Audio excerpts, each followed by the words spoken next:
How do you use an existing seamless tile to fill a larger surface in Affinity?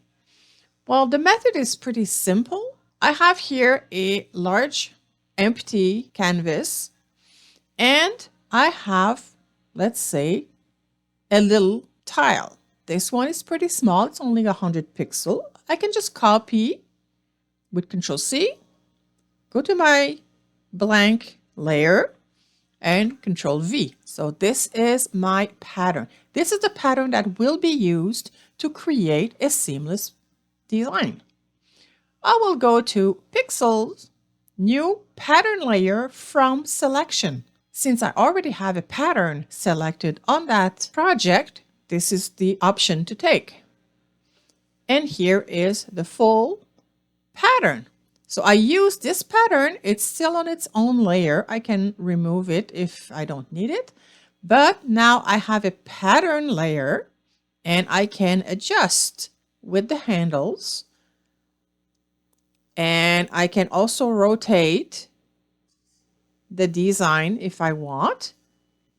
If I want to be more precise and I want to have exactly 45-degree angle, I can hold the Shift key and rotate 1, 2, 3 because it will move by increments of 15 degrees.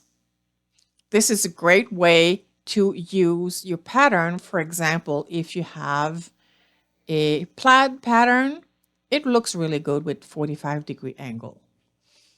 How about another pattern? Let's say that I have this small design. This is seamless. You have to make sure that it is seamless, otherwise it will really look funny. So I can copy with Control C, go to my canvas and do Control V. Here is my pattern. It's on a separate layer because I just copied it. Let's just hide the previous pattern. And I'll go again under Pixel, New Pattern Layer from Selection.